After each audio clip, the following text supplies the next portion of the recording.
마스터 플랜 파트 3.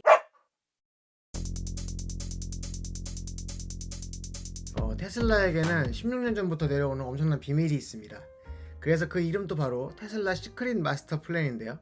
일론 머스크와 여러분 사이에 비밀로 알려진 이 비밀 마스터 플랜은 놀랍게도 지금 또 테슬라 홈페이지 내 블로그 페이지에 그대로 올라가 있습니다.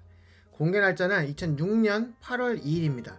이 날짜에 대해서 우리는 조금 더 생각해 볼 필요가 있는데요. 이 마스터 플랜이 발표되기 얼마 전 일론 머스크는 테슬라의 첫 번째 자동차인 로드스터를 공개합니다. 바로 2006년 7월 19일입니다. 캘리포니아 산타모니카에서 당시 최고의 셀럽과 부자들 한 350여 명 정도를 모아놓고 로드스터를 공개한 그 행사로부터 테슬라는 대당 10만 달러 이상에 달하는 로드스터를 무려 127대나 예약받았습니다. 다들 알고 계시는 이야기지만 이날 사람들은 테슬라의 로드스터를 보고 이렇게 생각을 바꿨습니다. 와, 전기차가 이렇게 빠르고 아름다울 수 있구나. 그리고 이 행사 전후로 해서 엄청난 자금을 테슬라가 투자받았습니다. 투자받기 엄청 쉬웠습니다. 왜냐면 이 테슬라가 향후 엄청난 수익을 낼 수 있는 것이 자명했기 때문입니다. 전기차의 핵심 기술은 지금도 배터리와 파워트레인이라고 할 수 있겠죠. 그 외에 부수적인 기술까지 덩달아서 팔면 이것으로 테슬라가 당장 흑자를 낼 수 있는 것이 너무나 자명했기 때문입니다. 부수적인 기술들을 팔면 말이죠. 그런데 이러한 상황에서 테슬라의 일론 머스크는 바로 이 시크릿 마스터 플랜을 발표한 것입니다. 그 당시에 그저 흔한 기업의 선언적인 플랜처럼 보였을지도 모르겠습니다만, 그러나 그 내용은 지금 다시 보면 시사하는 바가 매우 큽니다. 제가 말했던 그 보장된 성공의 길과는 전혀 다른 계획이었기 때문입니다. 테슬라에 관심을 가진 분들이라면 너무나 많이 들으셨을 그 시크릿 마스터 플랜의 주요 내용은 다음과 같습니다. 스포츠카를 만든다. 그 돈으로 더 저렴한 자동차를 만든다. 그 돈으로 더 저렴한 차를 만든다. 위의 작업을 수행하면서 무공의 발전 옵션도 제공한다. 주의, 아무에게도 말하지 마십시오. 자, 지금 생각해보면 이 말은 너무나 잘 나갈 것이 자명했던 테슬라에게 너무나 뜬금없는 소리였습니다. 아까 말씀드렸던 바대로 사람들은 테슬라가 스포츠카를 만들면서 보장된 성능으로 전기차 핵심 기술을 팔기만 하면 금방 돈방석에 앉을 것이라고 봤기 때문입니다. 실제로 이 방법으로 엄청난 성공을 거둔 회사가 있습니다. 바로 리막이죠. 물론 그 후에 나온 회사긴 하지만 리막은 전기차를 설계하고 자기들의 기술을 보여주기 위한 프로토타입을 선보였습니다. 지금 리막 홈페이지에 가도 이건 뭐 자동차 회사 홈페이지가 아니라 카탈로그 같아요. 이봐, 우리 기술 사라고 이런 구성으로 홈페이지를 구성했습니다. 프로토타입의 리막 네베라와 함께 이것들이 구현된 자신들의 맞춤형 엔지니어링 설계 능력들을 선보이는 것이 바로 리막 홈페이지의 내용입니다. 그렇게 리막은 현대 포르쉐와 함께 많은 회사들의 투자를 받고 이미 성공적으로 시장에 안착했습니다. 2006년 로드스터가 발표되었을 때도 많은 사람들은 테슬라가 이 방법으로 크게 성공할 것이라고 본 것이었습니다. 그런데 바로 이 일론 머스크의 마스터 플랜은 이러한 예상과는 정반대로 더 저렴한 차를 만들겠다라고 하는 내용을 담고 있습니다. 이 더 저렴한 차가 무엇인지는 이미 마스터 플랜 안에 발표를 했습니다. 로드스터의 반값인 스포티한 포도어 패밀리 세단, 바로 모델 S죠. 그리고 그 돈으로 더 저렴한 차를 만든다고 했는데 그것은 말할 것도 없이 모델 3죠. 그리고 이때 이미 테슬라는 자신의 또 다른 회사 솔라시티와 테슬라가 공동 작업을 할 것이라는 것을 밝혔습니다. 무공의 발전 옵션도 제공하겠다고 했는데 이는 테슬라가 판매하고 있는 솔라 패널, 파워월과 같은 옵션이 바로 그것입니다. 솔라시티에서 온 거죠. 나중에 2016년 테슬라가 솔라시티를 인수하면서 회사에 손해를 끼쳐서 일론이 배임으로 CEO에서 쫓겨나니 많이 이런 말도 있었는데요. 사실 이 모든 과정은 2006년부터 시크릿 마스터 플랜으로부터 계획해왔다는 것을 알 수 있습니다. 자, 이 첫 번째 마스터 플랜 이루어졌나요? 그렇습니다. 2016년 3월 31일 모델 3의 발표와 함께 테슬라 시크릿 마스터 플랜은 완벽하게 성취되었습니다. 우리가 알고 있는 테슬라는 이 마스터 플랜을 통해 리막과 같이 성공이 보장된 길은 가지 않았지만 수차례 도산 위기를 지나면서 지금의 자동차 업계 시총 1위로 테슬라를 자리매김할 수 있게 했다는 것입니다. 테슬라는 여기서 멈추지 않았습니다. 곧 이어서 마스터 플랜 파트 2를 발표합니다. 이번에도 역시 테슬라 홈페이지 내 블로그에서 일론 머스크가 직접 발표했으며 지금 또 여러분들이 확인 가능하십니다.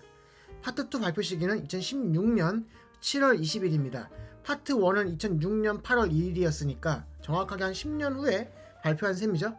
마스터 플랜 파트 2의 핵심 내용은 이렇습니다. 파트 1보다는 더욱더 세부적인 내용으로 구성이 되어 있는데요. 첫째, 완벽하게 통합된 배터리 스토리지로 멋진 태양열 지붕 만들기. 둘째, 모든 주요 부문을 처리하도록 전기자동차 제품 라인을 확장할 것. 셋째, 대규모 차량 학습을 통해 수동보다 10배는 더 안전한 자율주행 기능을 개발할 것. 넷째, 사용하지 않을 때 자동차가 수익을 창출할 수 있도록 지원할 것. 자, 일단 첫 번째 태양열 지붕은 마스터 플랜 파트 2가 발표되고 얼마 되지 않은 2016년 10월 29일에 파워월 2와 솔라 루프를 발표하는 것으로 현실화했습니다. 사실 이 계획은 아직 사업적으로 성공적인 안착을 했다고 볼 수는 없지만 현재까지도 굉장히 혁신적인 것이면 틀림이 없습니다. 미국에서는 많은 주택이 주기적으로 지붕을 갈아야 합니다. 지붕도 수명이 있으니까요. 근데 이 태양광 패널은 기존 지붕을 만들고 그 위에 덧붙여 설계하는 방식이잖아요. 솔라루프의 그 테슬라의 솔라루프는 지붕 그 자체가 태양광 패널 역할을 하기 때문에 미적으로도 좋고 관리도 편하고 합쳤을 때는 패널보단 비싸지만 지붕과 합쳤을 때는 오히려 비용이 저렴하다는 것이 핵심입니다. 다음으로 전기자동차 제품 라인 확장. 이는 모델 Y, 세미, 사이버트럭, 로드스터로 이어지는 이른바 테슬라 섹시카스 다 알죠? 그걸로 연결되는 자동차 라인업 확장이 바로 그것입니다. 다음으로 수동안전보다 안전한 자율주행 기능 개발. 이는 이미 선보이고 있는 뉴럴넷을 활용한 자율주행 기술의 향상이 바로 그것이겠죠.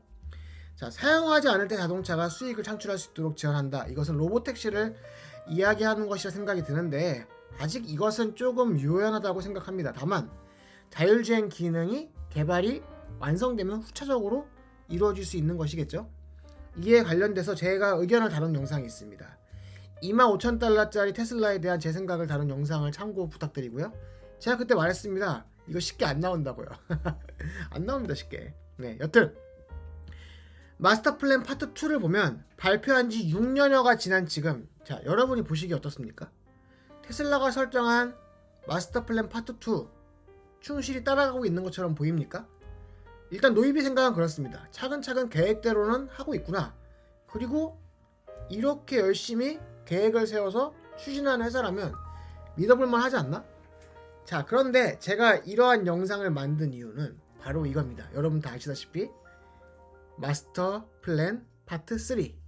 자, 일론 머스크는 마스터 플랜 파트 3 작업을 시작하고 있다고 지난 3월 17일에 밝혔습니다. 10년 만에 발표했던 지난 마스터 플랜 파트 2와는 달리 이번에는 전보다 빠른 6년여 만의 발표입니다. 하물며 누가 봐도 마스터 플랜 파트 2는 아직 완성되었다기보다는 현재 진행형인 것은 사실이죠. 그래서 파트 3를 작업 중이라는 발표가 개인적으로는 조금 뜬금없게 느껴진 것은 사실입니다. 다만 테슬라가 예전보다 회사의 규모도 커졌고 파트 2의 계획을 다 완성해야 새로운 계획을 세우는 건 아니니까 파트 3가 발표돼도 파트 2를 병행하면서 진행하는 것도 가능하겠다라는 생각은 해보긴 해봤습니다. 그래서 나름 저도 횟수로 6년째 테슬라 유튜버를 하고 있고 나름 테슬라 찐팬이니까 이런저런 예상을 한번 해보았습니다. 다른 전문가들의 의견과 비슷할 수도 있고 저는 다른 내용일 수도 있지만 저도 그냥 예상하는 거니까 편하게 한번 봐주세요. 중요한 것은 제 생각이 아니라 여러분들이 제 생각을 참고해서 만든 여러분들의 생각이 아니겠습니까? 그저 여러분들의 인사이트에 도움이 되었으면 좋겠습니다. 자, 일단 마스터 플랜 파트 2의 성과, 특히 자율주행에 관련된 성과를 분명히 밝히면서 FSD의 와이드 릴리즈에 대한 언급을 할 것이라고 저는 생각을 합니다. 마스터 플랜 파트 2에서 일론 머스크는 자율주행 기술의 개발 기준을 수동운전보다 10배 안전한 상태라고 수치적으로 정확하게 밝혔습니다. 이 점에서 봤을 때 이미 통계적으로 수치적으로 이러한 안전기준을 달성했다라고 볼 수도 있다고 봅니다. 즉 목표한 수준의 기술 개발이 완성되었으니 그 다음은 와이드한 릴리즈가 중요하겠죠. 이러한 점이 어느 정도 실제로 가시화되었음을 밝힐 것이라고 전 생각을 합니다. 두 번째로 무엇보다 테슬라 봇을 빼놓을 수가 없겠죠. 테슬라 봇은 이미 전체적인 개요는 발표를 한 상황이므로 이에 대해서 부연 설명을 더 할 것이라고 생각을 합니다. 테슬라 봇의 개발 경과를 간략하게 설명하고 또 개발되었을 때 구체적으로 활용할 분야나 산업에 투입할 계획에 대한 플랜을 밝힐 것이라고 생각합니다. 자, 여기서부터는 아주 새로운 계획인데요. 노이비는 일론 머스크의 기업 간 합병이나 지주회사로의 전환 등을 밝힐 수 있다고 생각합니다. 이미 솔라시티를 합병한 전례도 있으니 충분히 가능하다라고 저는 생각을 하는데요. 단 이는 투자에 대한 개념으로서 접근하는 건 당연히 아닐 것이고, 이른바 합병을 통해서 기업 간의 교류 확대가 주는 이점을 극대화할 수 있고 또 이로 인한 시너지에 대한 언급을 할 것이라 생각합니다. 자, 이른바 한때 루머로 제기됐던 X와 같은 지주회사로 전환을 하거나 아니면 테슬라라는 이름 하에 여러 회사들이 합병되는 형태로 합쳐지는 것도 가능하다 생각하고요. 작게는 스타링크와의 합병, 크게는 스페이스 X와의 합병도 가능하다고 생각합니다. 하지만 이미 해당 기업 간의 기술, 인력, 자원의 교류가 활발하게 이루어지고 있는 상황이니만큼 크게 보면은 화성이라는 목표 하에 일론 머스크 입장에서 이러한 회사들을 합병하는 것에 대한 당위성은 전 너무나 명백하다고 생각합니다. 단적인 예로 스페이스 X가 화성의 식민지를 개척한다. 이때 테슬라가 갖고 있는 태양광 발전 기술, 그리고 운송 기술, 이것들이 필요한 건 너무나 당연한 거 아니겠습니까? 개인적으로 결국 스페이스 X 역시 언젠가는 기업 공개를 할 수밖에 없다라고 저는 생각을 하는데요. 그러나 막상 기업 공개를 하고 되면 여러 가지 이유로 경영에 제약이 생기고 특히 테슬라와의 이러한 협력은 제약이 있을 수밖에 없다라고 저는 생각합니다. 이러한 점에서 볼 때 일론 머스크는 기업 합병으로 고민을 해결했던 전례가 이미 있습니다. 솔라시티가 그러했죠?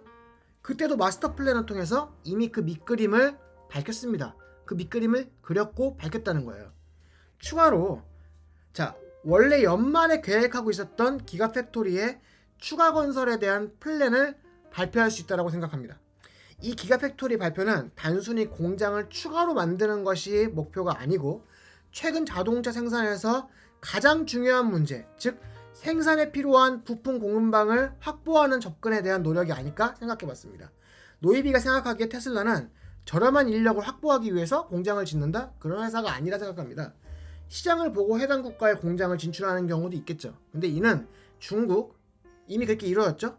추가한다고 하더라도 인도 정도의 시장 말고는 저는 없을 거라 생각합니다.